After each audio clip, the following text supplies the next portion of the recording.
साथियों नमस्कार। मैं असलम चौबदार फेसबुक लाइव पेज पे आप लोगों का हार्दिक स्वागत है। आज हम लाइव जुड़ रहे हैं आप लोगों से एक ज्वलंत मुद्दे को लेके।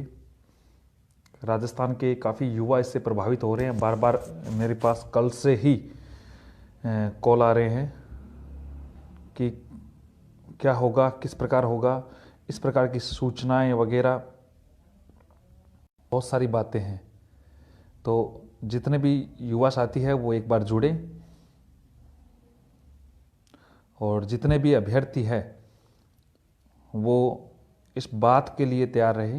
नमस्कार राम जी चौधरी जी, आप सभी के मैं कमेंटों के जवाब दूंगा, आप चिंता ना करें। पहले हम जो बात कर रहे हैं उसी प्रकार से हम बात रखने की कोशिश करते हैं। आज राज्य सरकार ने एक प्रतीक्षा सूची जारी की है।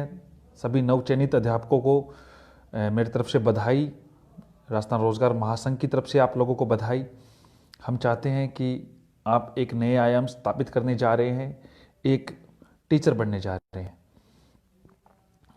और जितने भी अध्यापक हैं वो इस जिम्मेदारी को सच्चाई और पूर्णनिष्ठा के साथ निर्वहन करेंगे, ऐसी मैं उम्मीद रखता हूं। तो जो मुद्दा है, कई लोग जो बात कर रहे हैं कि किस प्रकार की ये जो मुद्दा है, तो हम उसी बात की बात करेंगे कि प्रथम लेवल और द्वितीय लेवल की जो बात है उस पर बात करेंगे। प्रथम लेवल और द्वितीय लेवल बहुत ज्वलंत मुद्दा है। राज्य में काफ़ी युवा इस मुद्दे को लेकर परेशान भी है।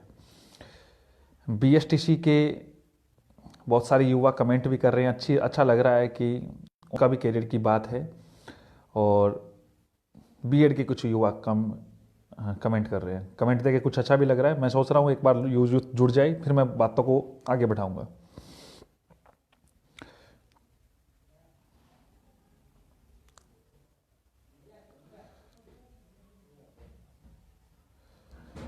बिल्कुल, राम राम, सभी का अभिवादन।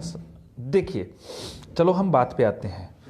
बिल्कुल एकता जिंदाबाद। जितने भी लोग आप कह रहे हैं, बीएसटीसी हो चाहे बीएड की, जो एकता रहेगी उसकी जीत है, अच्छी बात है। जितने भी लोग हैं, आप सभी लोगों का जो कार्य है वो आप कर रहे हैं। इससे अच्छा ये है कि इन बातों को तवज्जो ना देके मैं ज़्यादा बात कर रहा हूँ। शुक्रिया। अब जो बात कर रहा हूँ, डिस्ट्रिक्ट अलॉटमेंट मेरिट किसके अकॉर्डिंग होगी। रामराज जी आप मुझे कॉल कर सकते हैं, वैसे भी मैं आपको बता दूंगा सारी बातें। सबसे पहले हम जो जिक्र करने जा रहे हैं वो राज्यों के जो विवरण है। कल आप लोगों को पता हो कि भारत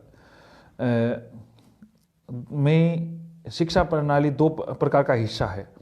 केंद्र सरकार के पास भी है, राज्य सरकार के पास भी है। इसका समवर्ती सूची को रखा गया है। लेकिन जो अध्यापकों के संदर्भ में जो गाइडलाइन तैयार की जाती है वो खास तौर से एनसीटी उसमें नियम बनाती है। आप लोग इस बात को भी अच्छे से समझते होंगे कि पिछली बार जो सिस्टम था, 2011 में एक एनसीटी की गाइडलाइन आई थी, उसमें लेवल प्रथम में बीएसटीसी को शामिल किया गया था।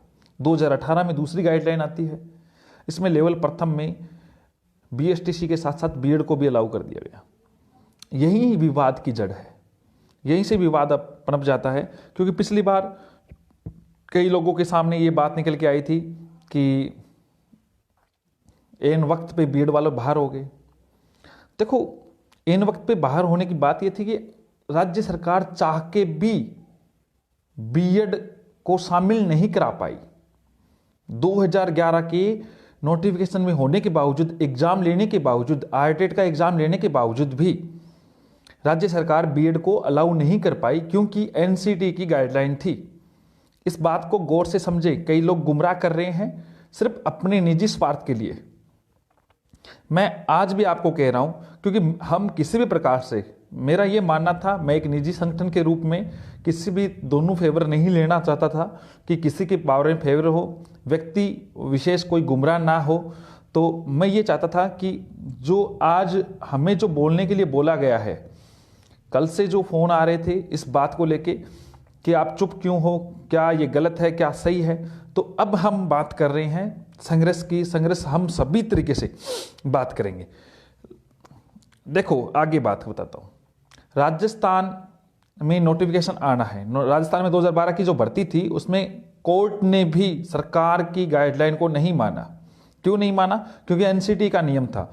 अब यहां पे हम बात करते हैं उत्तराखंड, आप नाम सुना होगा, पंजाब, छत्तीसगढ़, मध्य प्रदेश, त्रिपुरा, असम, इसके अलावा दादर नगर हवेली, महाराष्ट्र और सीटेट, केवीएस, एनवीएस, डीएसएसबी, इनमें इस बार लेवल प्रथम में बीएड वाले शामिल हो चुके हैं सीधे सीधे नोटिफिकेशन में। और नोटिफिकेशन स्पष्ट तौर से लिखा गया है graduation with at least 50% marks, यानी ग्रेजुएशन उसकी 50% होनी चाहिए, एंड बैचलर ऑफ एजुकेशन, यानी उसके पास बीएड की डिग्री होनी चाहिए, वो एलिजिबल है। आप नोटिफिकेशन को सीधे सीधे खोल के देख सकते हैं।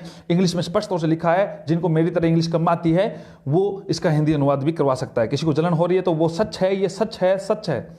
किसी को गलत लगे, बुरा लगे, अच्छा लगे, वो एक अलग बात है, आपके अलग विचार है। मैं नहीं चाहता कि किसी भी युवा, जो बीएड वालों के साथ 2011 में हुआ था, ध्यान कर लेना 2018 में बीएसटीसी वालों के साथ होने वाला है। जो कल लोग कह रहे थे कि कहीं बीएड वाले बाहर ना हो जाएं एंड टाइम पे, बीएड वाले किसी भी हाल में बाहर नहीं होंगे, मेरा दावा है। जो छाती ठोके कहता है तो मैं स्पष्ट कहता हूं, बीएड वाले किसी भी हाल में बाहर नहीं होंगे। क्योंकि उत्तर प्रदेश की सरकार का एक मामला 69,000 भर्तियों को लेके था, बाद में जो प्राइमरी लेवल को लेके एक फैसला आता है सुप्रीम कोर्ट में। हाई कोर्ट में बीएड वालों को फेवर होता है। हाई कोर्ट में जो भानु यादव ने जो केस लड़ा था, और सुप्रीम कोर्ट में राम शर्मा मौर्य, पिटिशनर का नाम आप सुन लीजिए और केस नंबर सुन लीजिए, CW/C3707/2020, यानी 2020 का यह डिसीजन आता है। और इसमें सुप्रीम कोर्ट ने स्पष्ट तौर से पेज नंबर 80 पे 46वां कॉलम में, कान खोल के सुन लीजिए, पेज नंबर 80 पे कॉलम नंबर 46 पे, in the circumstances approved conclusion by the High Court with regard to this issues and the hold that the B.Ed candidate were rightly allowed to participate in the state selection process, यानी राज्य सरकार उनको process में शामिल की जाए। ये supreme court का जजमेंट है। अगर आपने कभी संविधान पढ़ा है तो उसका आर्टिकल 129 पढ़ा होगा। According to article 129 that's clear, जो सुप्रीम कोर्ट के दिए गए जजमेंट उनके अभिलेखागार के में सुरक्षित रहते हैं, जिनको चैलेंज नहीं किया जाता एक संवैधानिक पीठों के द्वारा। और दूसरी बात देखो,